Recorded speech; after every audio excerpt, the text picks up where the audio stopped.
Sir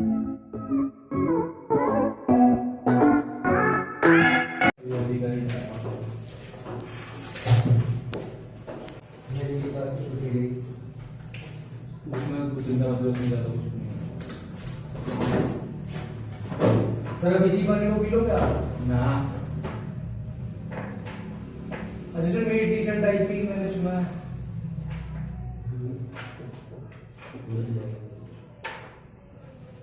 sir आप पहन लो sir. ये शर्ट में देख रहा ना गया ना गया। ये दिख रहा है किसी एक से क्या शर्ट है कि नीचे देना नीचे दे क्या ऊपर है नाम तो कोई था मेरा नंबर है ये है सर का सर को दे दो सर हमारे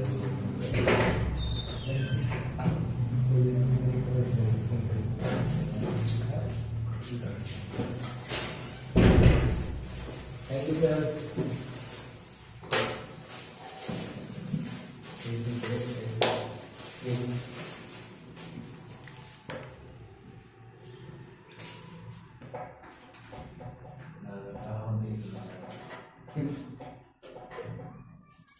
ओके तो हमारे पास दो क्वेश्चन और बच रहा है, उसको करते हैं। सर दो क्वेश्चन केस 1 केस 2 तो कर लिया था।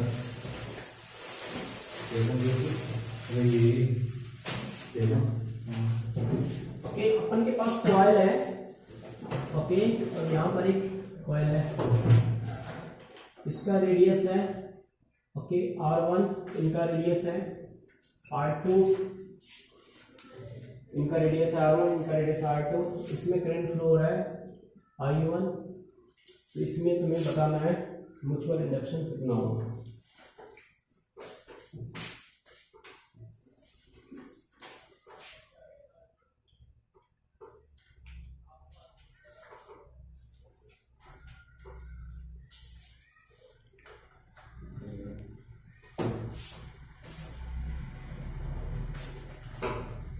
म्यूचुअल इंडक्शन बोलो तो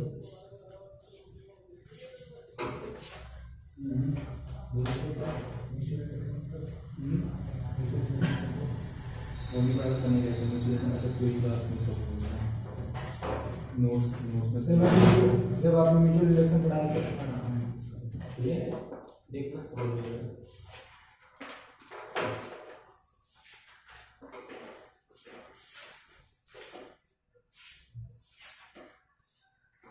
सिर्फ प्रेस होता है क्या हमें दब के आगे जो रूट है एग्जैक्टली मुझे तो लगता था कि ऐसे ही सही है सब हो गया। ठीक है, ये क्वेश्चन बहुत आसान है जो तो पिछले म्यू क्लास में नॉट मैंने क्वेश्चन क्वेश्चन करा पढ़ा है हुआ है। L ये पाई आर ओके वन स्क्वायर। हमें पहले इनके कारण इस पाई पॉइंट आर पर स्क्वायर। ओके मैग्नेटिक फील्ड निकालना होगा। हाँ इस पॉइंट पे मैग्नेटिक फील्ड निकालना होगा। मान लेते हैं डिस्टेंस इनके बीच का जो है एक्सिस है ना एक्सियल है ना डी है, इनके तो बीच म्यू का नॉट डिस्टेंस है। डी है। तो इस कॉइल के कारण इनके सेंटर से डी डिस्टेंस पे मैग्नेटिक फील्ड का वैल्यू क्या होगा? B equals to mu naught okay तो इसको हम लिखते हैं mu naught I R square upon 2 R square plus x square. यहाँ से हमारे पास क्या होगा b1 की वैल्यू जो होगा इनके कारण इस पॉइंट पर दैट वुड बी क्या होता है mu naught I R square upon okay. तो यहाँ से सिर्फ b1 की अभी तुम्हें वैल्यू चाहिए, क्लियर है। Mu naught by 2 pi r square by r square plus d square plus d square का पावर 3/2 3/2 सर I तो सही तो सर पाई छोड़ना है सर वहां पे सर नीचे तुम्हारे पास क्या आ गया i1 आ गया। सर वहां नीचे 2 पाई छोड़ना है सर। हाँ पाई से पाई कैंसिल आउट हो पाई गया, से पाई कैंसिल हो म्यू नॉट बाय 2 हाँ, यहाँ पे सही 4 पाई होता है और यहाँ पे 2 हाँ, पाई वो एरिया वाला पाई कट गया ना। ठीक है। तो mu naught by 2 r square by r square plus b square का पावर 3/2 और इनटू i1। ये हमारे पास b1 आ गया। इसमें फ्लक्स क्या होगा phi2 होगा। तो देखेंगे तो pi r phi2 square। Equal to क्या होगा b1 into pi r square area किसका हम लेंगे तो छोटे वाले का छोटे पाई वाले r1 का एरिया स्क्वायर। लेंगे तो पाई r1 स्क्वायर। ये हमारे पास आ गया b1 है mu naught i1 by 2 r square by r square d square का पावर 3/1 ओके। जल्दी देर लगी pi r square by R by मारा ना तो रैन बोल देते सर एक एक्सीडेंट हुआ सर एक एक्सीडेंट हुआ सर बोल सकते हम छोड़ दिया सर हॉस्पिटल। वो सर हमारे आगे आगे बाइक वाला चल रहा था, वो नाली से अपनी दो लोगों के बीच में काट दी सर बोल सकते हो ना और एकदम से डबल गिरा हुआ था। बहुत बढ़ रहा था सर। तो ये हमारे पास आ गया आज से कर दो भाई किसकी कसम खा रहा है भाई अपनी कोचिंग की कसम खा रहा है माता रानी की बात कर रहा है। झूठ बोलने की मतलब बात देखो पांच लोग बॉडी कोड को पे ऐसे ना कि खड़े हो खड़े मम्मी कसम एक और जाके पूछिए भाई एक 50 दिन हो गया गारंटी क्या कोई बात अरे यार सर पढ़ा रहे हैं यार R square plus D square power 3/2 pi R square. अच्छा अब बताओ अपन को फाइव पता है, हमें पता है कि I1 proportional to I1 I1 होता है sir M1 5/I1 okay equal to क्या होता है 5/I2 M2 because of 1 into I1 M21 तो M21 क्या होता है 5/I1 तो 5/2 अपन के पास कितना है इतना है तो म्यू नॉट सर I1 चलिए R जो ले रखा है आपने R1 है R2 है R square plus D square का power 3/2 pi R1 square and divided by I1 तो I1 से I1 कैंसिल आउट हो गया। तो इनका जो रिजल्ट आ रहा है मैं यहाँ पर लिख रहा हूँ M21 का that is mu naught okay result भी है R square.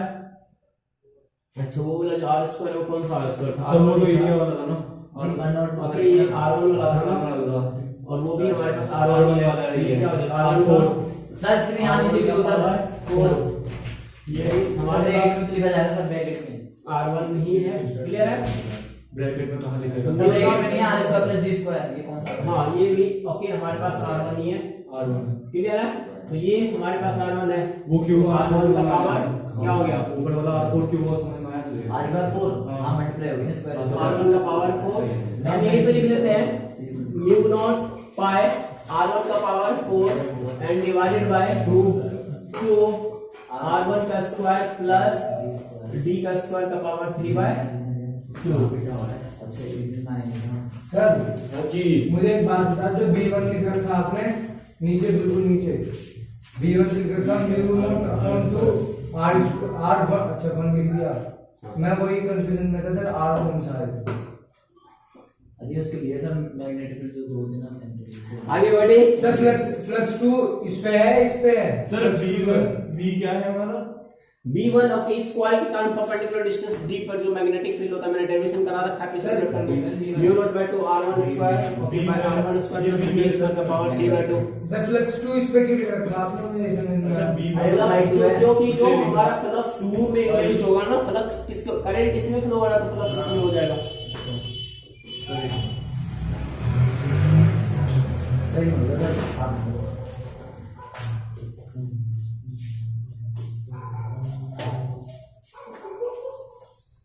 Can I proceed yes sir जरा से लिख रहे क्यों सर वैसे ही बारह मैंने जब मारा था मतलब एक बार मैं लेट हो गया था स्कूल के लिए किसी का ना अभी हम लेट नहीं कर फालतू की बातें मत छोड़ो मत क्या करो सिर्फ पढ़ाई की बात हम क्या करें लेट हुए नहीं फालतू की बातें भाई मोटिवेशनल बात करेंगे पढ़ाई की बात करेंगे इसके अलावा कोई इशू नहीं हमने मोटिवेशन आप अपना पर्सनल लाइफ बाहर रखो हाँ इससे पढ़ने वाले बच्चे का लॉस होता है लाइक मी हमें क्वालिटी मेंटेन करना है इतना अच्छा मेंटेन करना है कि कोई उसको कंपेयर ना करे क्वालिटी में कोई कमी रह रहा तो मेरे को डायरेक्ट बोलो बाकी कुछ नहीं क्वालिटी डिसिप्लिन 100% ठीक है हाँ थोड़ा फ्री टाइम पे दे दिया करो मेरे को रिपोर्ट बनाने हैं 20 तारीख का मैंने नोटिस दिया था ओके आगे बढ़ते हैं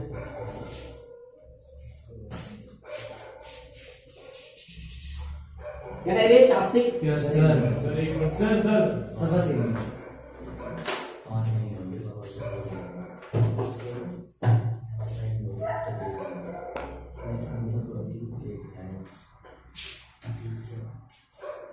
can I proceed sir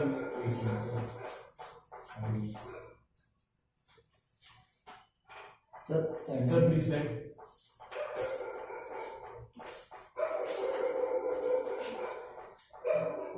sir कर दो। हमें ओके एक काम करना है स्वास्थ्य 3-4 दिन के बाद।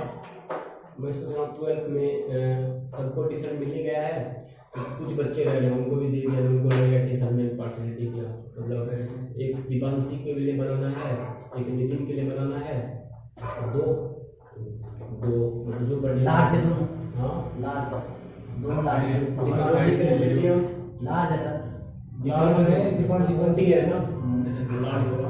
लार्ज दो दो बनाना बनाना है। है, और अगर पीयूष आता है तो उनको ले बनाना है। 12 वाला सारा हो जाएगा सर वो दीपांशु गया, वो दीपांशु चला। नहीं दीपांशी दीपांशु भी तो आता सर, 11 में दीपांशु। 12 की बात कर रहे हैं सर। नहीं घर गया हुआ होगा। सर स्पेलिंग लिख के रख दो। हाँ ठीक है ना, ये हमारे पास चीजें हैं। So this is the okay. अब देखो हमारे पास क्या है रेज, रेजोल्यूशन छोड़ता नहीं भाई वीरपुर से कैसे जब पुर में जाना है उसका बेड से वीरपुर में आया है जलालपुर में रहता है। कहां अभी तो सर दूर जलालपुर जलपुरा इसमें करंट आई फ्लो है। अच्छा आपका जो आने वाला था स्वास्थ्य स्टूडेंट हुआ है, पता नहीं चला तो हम लोग मिले एक बार बात कर लीजिएगा ठीक है। ओके ये हमारे पास I2 करंट है, इसमें करो इनके कारण। तो सर इसमें फाइनल निकालेंगे ना। हाँ जो भी निकालना आपको दिमाग लगाना है, फटाफट 1 मिनट का समय, फटाफट।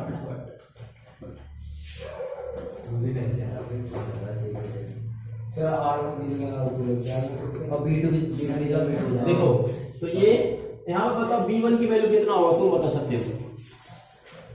मतलब B2 की वैल्यू क्या होगा, mu naught by 2 mu naught by 2 R1 का स्क्वायर। ओके नहीं रुको सर, रुको कहां पे B2 सर रुक जाओ रुको सही। हां ठीक है सर, I2 भी I2 सही है। Yes sir. Yes sir. Okay sir आप 5 सर आप B1 बोल रहे थे सर, मैंने उसमें ये हमारे पास सर अब फाइनल निकालेंगे, फाइनल हम 5 निकालेंगे। Sir B2 into pi R2 square. Mu naught 2 I2 छोटे वाला एरिया को लीजिए। अच्छा हाँ एरिया से बोलिए। R2 स्क्वायर सर एरिया अच्छा नंबर ऑफ टर्म्स होगा तो मल्टीप्लाई कर दो। मल्टीप्लाई करो, उसमें कोई दिक्कत नहीं है sir. 3/2 into pi R1 square ठीक है। अब सर M1 निकाल लेंगे। तो ये हमने क्या निकाला 1 2 निकाला है, तो सिंपल से वाले M12 क्या होता है 512 by I1 I2। तो I2 से I2 कैंसिल आउट हो जाएगा, तो मैं क्या लिख रहा हूं mu naught pi R1 square R2 square divided by 2 R2 square plus D square का पावर 3/2। सबको समझ में आ गया। Yes sir.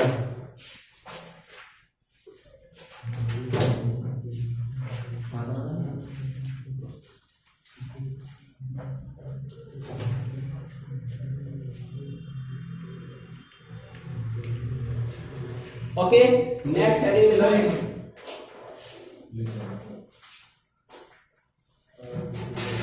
ही रहा है एडिट करना। तो जैसे डिजाइन अच्छा लगा। आया इसकी R2 ये R2 into R2 R1 R2 पीछे से पीछे पहना ही करो ढको मत। ओके हां सर हम सबको पहनना है। सर, देखो देखो। एक और मिल जाएगा आप लोगों को, टेंशन सर मत बात बोलने में ठंड लगती है वापस आने क्लास में तो जब थोड़ा मैं भी आ जाएगा अंदर में टी शर्ट पहन लिया करो दूसरा। मैं सोच रहा हूँ जैकेट भी बनवाऊंगा ठंड में। नहीं सर। हाँ बनवाएंगे, मतलब हमें डायरेक्ट मतलब जो है ना डिसिप्लिन लेदर की जैकेट बनवाना। मेंटेन करना है ठीक है ना, हमें दूसरे को मतलब डोमिनेट करना है दूसरे के ऊपर, तो हम सबको मतलब डिसिप्लिन में रहना है। सर ब्लैक ऐसा है कि मैं कलर ब्लैक पैंट कंपलसरी कर दो सर, क्या? इसके साथ ब्लैक पैंट कंपलसरी आप जो बोलो मतलब देखो अगर आप सही डिसीजन सही लोगे ना नहीं सर कोई भी पहलो ना ना जीन्स सर सही नहीं लगता।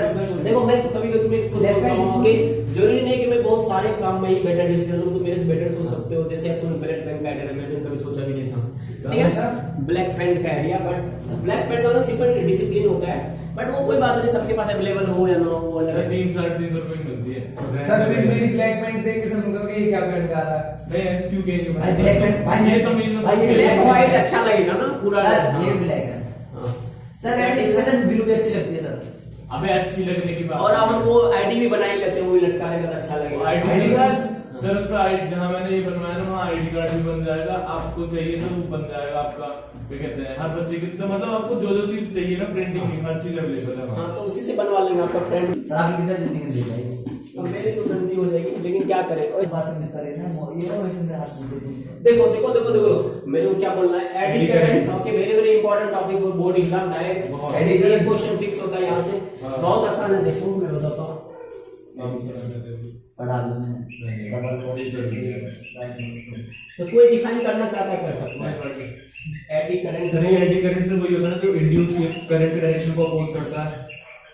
डिफाइन करो हाउ यू। सर ये कहते हैं चेंजिंग मैग्नेटिक फ्लक्स को सर ये अपोज करता है, सर क्या कहते हैं एडी करंट। देखो हमारे पास अभी तक जितने भी हमने एग्जांपल लिए, जैसे हमने क्लास की स्टार्टिंग कहां से करा था, लेंथ लॉ से करा था मेनली, और वहीं से खत्म कर जाएंगे। ये हमारा क्या है, ओके कॉइल है, तो इस कॉइल को तुम 3D में देखो ऐसे है, ठीक है। यहाँ पर हमने नॉर्थ, ये हमारा नॉर्थ है, ये साउथ है, हमने इधर की तरफ स्पीड दिया। सत्यम इसमें कॉइल में करंट किधर होगा, क्लॉकवाइज या एंटी क्लॉकवाइज? सर क्लॉकवाइज या एंटी क्लॉकवाइज? सर क्लॉकवाइज होगा। किधर होगा सुमित?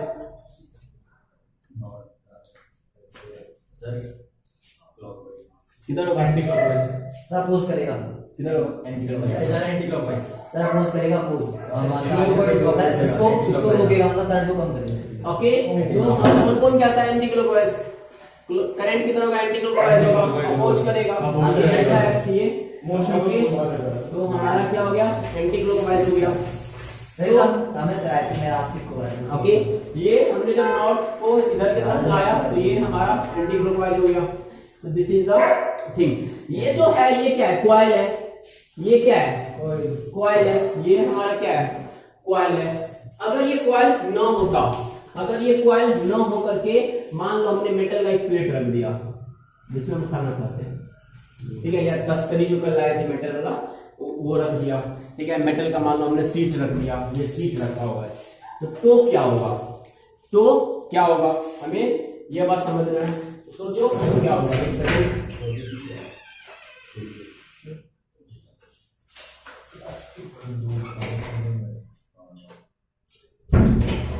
तुमने देखा होगा मेट्रो में जब आप एंटर करते हो या जब भी ओके कहीं पे सिक्योरिटी की व्यवस्था करी जाती है, तो ओके हम क्या करते हैं, एक डिवाइस हाथ में रखे रहते हैं, ठीक है, और वो जैसे ही हम पास लाते हैं तो आवाज मेटल डिटेक्टर, कोई भी छुरी चाकू कुछ भी रखे हो तो आपका डिटेक्ट कर लेता है। आप कीज भी रखे हो डिटेक्ट करता है, तो वहां पर एडी करंट का ही कॉन्सेप्ट लगता है। सिंपल सी बात है, देखा क्या होता है, ओके एडी करंट का ही कॉन्सेप्ट लगता है। ओके, जितने भी मेटल डिटेक्टर हम यूज करते हैं, मेट्रो पे जब जाते हो तो आप कभी कीज लेकर जाना है, अपने आप सेंस हो जाएगा, ठीक है ना।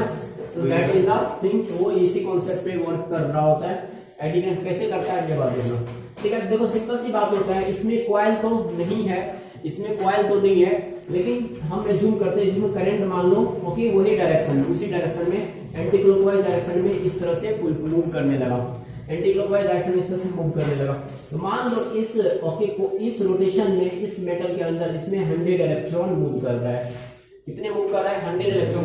तो 100 इलेक्ट्रॉन मिलकर के इनको ओके इस पाथ पर 100 इलेक्ट्रॉन मूव कर रहा है और इनको अपोज कर रहा है। तुमने मैग्नेट को और पास लाया, ये क्या हो जाएगा, और ज्यादा दूसरा एक और कॉइल बन जाएगा, उसके अंदर कॉन्सेंट्रिक कॉइल बन जाएगा, क्योंकि मेरे को और इलेक्ट्रॉन चाहिए और ज्यादा अपोजिशन चाहिए। तो मान लो इसमें आ गया और 90 इलेक्ट्रॉन, तुमने और पास लाया सर, ये और छोटा और ज्यादा होके ये एडी करंट का कॉइल बन जाएगा। इलेक्ट्रॉन और ज्यादा मूव करने लगेगा, इसी कारण हाँ इतना ज्यादा अपोज करेगा, ये उतना ही ज्यादा अपोज करने लगेगा, ठीक है। तो जितना निकट लाओगे आप उतना अपोज करेगा। इसी कारण तुम देखना कि जब दूर रहते हो तो थोड़ा कम आवाज होता है, जब निकट लाओगे तो पूरा ठीक है। तो दैट इज द थिंग, ये हो गया आपके पास। तो अब यहाँ पर ये समझना है कि सिंपल सी बात है, ये क्या है, okay because of this magnet, okay हमने इस मेटल के प्लेट में temporary okay induced current generate किया, ओके जो क्या है किसी पाथ पे फ्लो नहीं कर रहा है, बट ये अपने आप ओके एक सर्कुलर पाथ पे मूव कर रहा है। अब सिंपल सी बात है, इनका भी नेचर वही होगा जो एक कॉइल का नेचर था, ठीक है। तो अभी हम मैग्नेट को इसके पास ला रहे हैं, तो यह कोशिश करेगा मैग्नेट को रिपेल करने का, और मैग्नेट को रिपेल करने के लिए इसमें करंट क्या करेगा, एंटी क्लॉकवाइज करेगा। ऑन द अदर हैंड फिर से अगर हम मैग्नेट को दूर ले जाने लगे, फिर से अगर हम मैग्नेट को दूर ले जाने लगे, तो ये अपने आप रैंडमली फिर से ओके, तो फिर से वो मैग्नेट को क्या करेगा, अपने तरफ अट्रैक्ट करेगा। यही होता है हमारा एडी करंट का कॉन्सेप्ट। अब इसमें और हम ओके 5-6 चीज समझेंगे, उसको ध्यान से देखना। पहले मैं समझा देता हूँ फिर लिखा दूंगा, ठीक है। देखो ये हमारा मैग्नेट था, ये हमारा हो गया। अब मान लो ओके, अब मान लो हमारे पास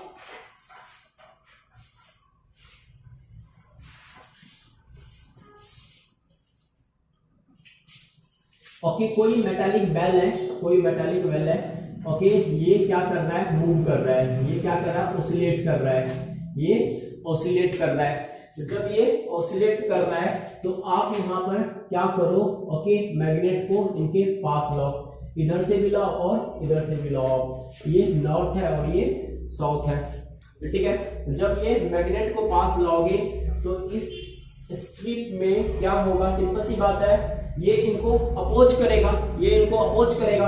ये जब आप पास लाओगे तो ये क्या चाहेगा, पास न आए ओके ओके, या इनको जब आप दूर ले जाओगे तो ये चाहेगा कि दूर न जाए। ड्यू टू दिस रीजन क्या होता है, ये बहुत जल्दी रुक जाता है। तो इस एडी करंट का कॉन्सेप्ट हम क्या करते हैं, मेटालिक स्ट्रिप को इजीली रोटेट करने के लिए हम करते हैं, ठीक है। तो यहां से तुम्हारे माइंड में जो चिंगारी निकलना चाहिए, दैट इज ब्रेकिंग सिस्टम में हम एडी करंट का बहुत ज्यादा यूज करते हैं। तो अब तुम्हारे यहाँ पे ध्यान से समझना मेरी बात को, ब्रेकिंग सिस्टम हम एडी करंट का यूज क्यों करेंगे। क्वेश्चन तुमसे पूछेगा कि why we use okay eddy current, principle of eddy current in braking system. तो सिंपल सी बात होता है, मान लो ट्रेन है आपका, ट्रेन जब चल रही होती है 100 किलोमीटर पर सेकेंड, किलोमीटर पर आवर से या 50 किलोमीटर पर आवर से, तो क्या होता है, ट्रेन की काफी ज्यादा स्पीड होती है। और जब देखोगे ओके, आप मान लो ओके, उसे हम एयर वैक्यूम का आजकल यूज करते हैं, एयर से हम उनको रोकते हैं ओके, वैक्यूम क्रिएट करके। लेकिन अगर मान लो कोई व्हील बहुत स्पीड से जा रही है और उस पर आप ब्रेक लगाओगे तो क्या चिंगारी निकलेगा, आपने देखा भी होगा ओके कि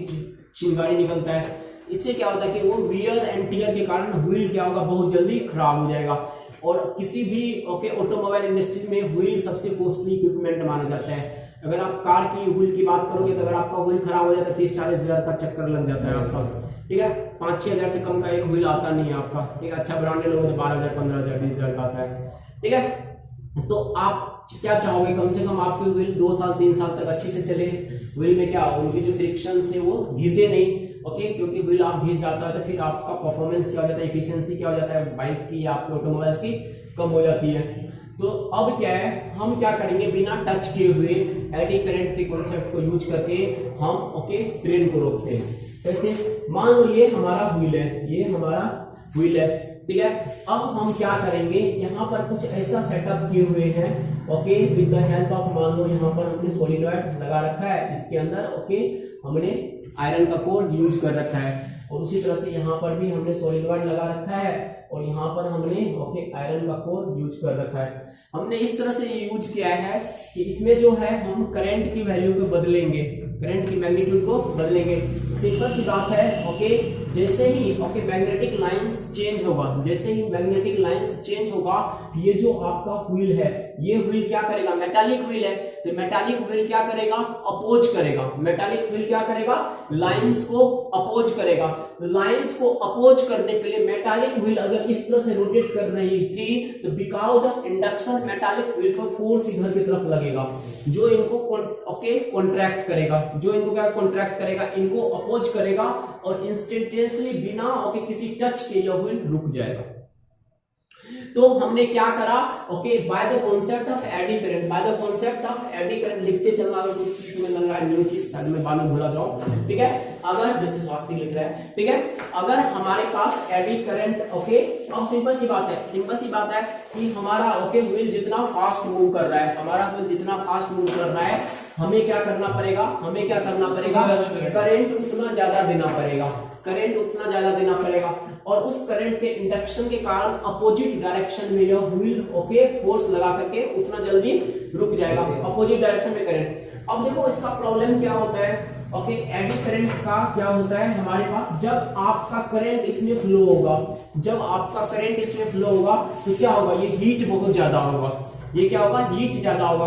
और कोई भी मेटालिक ओके मटेरियल अगर हीट होता है तो उस मेटालिक मटेरियल की जो प्रॉपर्टीज है वो खत्म हो जाती है, लूज हो जाती है, डिस्ट्रॉय हो जाती है। क्लियर है ना? मान लो ओके आप ओके सिल्वर का कोई चीज पहन रखे हो, ठीक है, सिल्वर का ओके आप आभूषण पहन रखे हो, आप सिल्वर का उस आभूषण को बार बार आप जा करके आप मान लो किचन का काम करते हो जहां पे टेम्परेचर रिलीज होता है, तो आपका जो ज्वेलरी है बहुत जल्दी खराब हो जाएगा।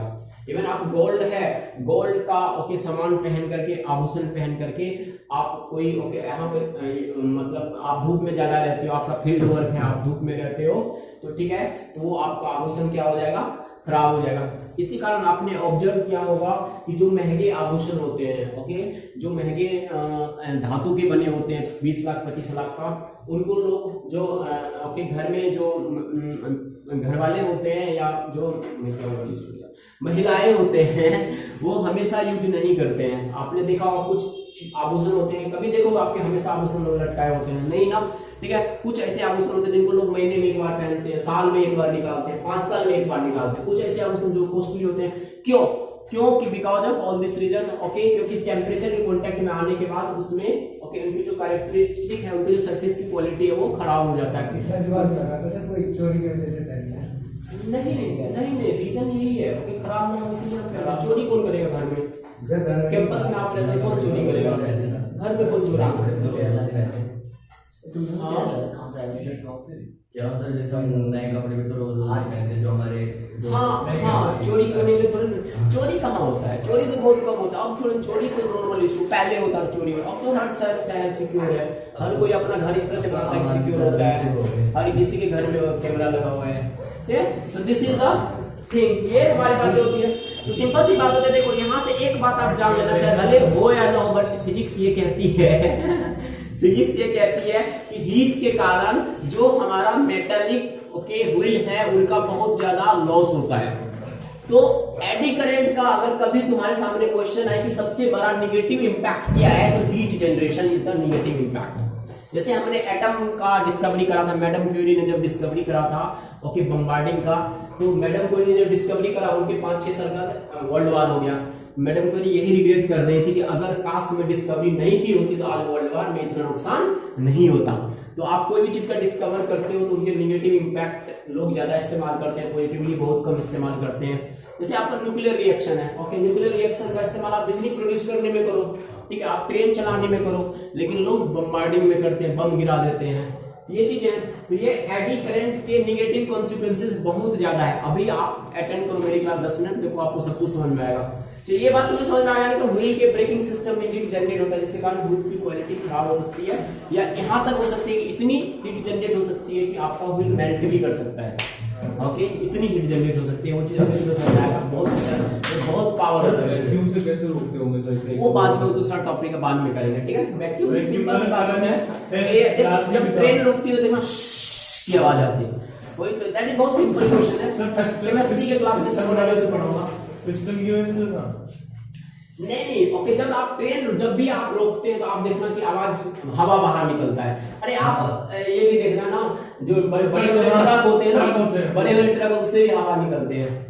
क्लियर है? सर वे गैस ब्रेक की वजह से निकलते हैं। एग्जैक्टली, गैस ब्रेक की वजह से होते हैं, वो वैक्यूम के कॉन्सेप्ट पे वर्क करता है। ब्रेकिंग सिस्टम पढ़ना है, एक अलग टॉपिक है, बहुत लंबा है, उसमें पढ़ना है, तो मैं पढ़ा दूंगा कभी, डोंट वरी। अभी मेरे को लगता है उसको टच करने से, ठीक है। दिस इज द, हाँ अभी सिर्फ नॉलेज रखो, हाँ ऐसा होता है, क्लियर। तो ये हमारे पास हो गया। अब देखो ये आपका ये काम कर रहे हो आप। अब देखो क्या होता है, बहुत सारे ऐसे हमारे पास ओके मेटालिक, जैसे मैंने आभूषण की बात करा, बहुत सारे ऐसे हमारे पास मेटालिक ओके आभूषण बनाने टाइम मेटालिक चीज यूज करते हैं जिसको मेल्ट करना प्रैक्टिकली पॉसिबल नहीं है। हम ओके एक्सपेरिमेंटली या लैब में एक पर्टिकुलर टेम्परेचर के बाद नहीं पहुंच सकते हैं ना। आप टेम्परेचर खुद बताओ ना, टेम्परेचर आप किस से क्रिएट करते हो, या तो आप कोल बर्न करोगे, या आप न्यूक्लियर रिएक्शन करोगे, या आप इलेक्ट्रिसिटी से करोगे, ठीक है। इलेक्ट्रिसिटी में तो एक लिमिट होती होगी, उसके बाद आप नहीं प्रोड्यूस कर सकते। अगर आप प्रोड्यूस करोगे तो उनके से आप एक्सीडेंटल कॉज हो सकता है, ठीक है। तो एक सिचुएशन आ जाता है जब आप ओके मेटल को मेल्ट करना आसान नहीं होता है, बहुत डिफिकल्ट होता है। तो सिंपल सी बात है, जो मैग्नेट मेरे से पढ़े हो उसको पता है कि जब हम साइक्लोट्रॉन की बात कर रहे थे तो साइक्लोट्रॉन में हम क्या करते थे, साइक्लोट्रॉन में हाँ।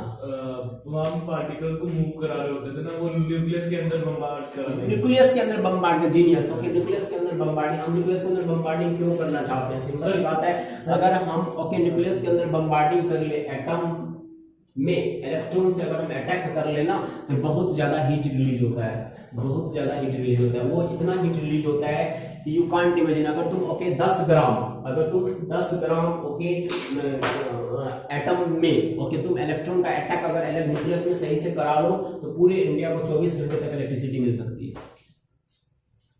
इतनी एनर्जी होती है उसमें। सिर्फ 10 ग्राम ओके एटम में आप सही से उनके न्यूक्लियस पे अटैक कर लो तो पूरा इंडिया में इतनी एनर्जी, इतने एटम में एनर्जी होते हैं। बट हम अभी तक एटॉमिक एनर्जी को यूज नहीं कर पा रहे हैं। ठीक है, हम अभी एटम में पहुंचे ही हैं, न्यूक्लियस में पहुंच ही नहीं पा रहे हैं, बहुत मुश्किल होता है। क्लियर?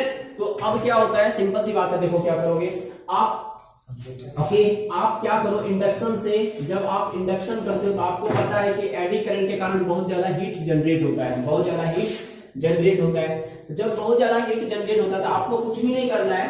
मान लो ओके आपका ये कंटेनर है, ये आपका क्या कंटेनर है, ये कंटेनर ऐसा होना चाहिए कि इसमें करंट ना हो।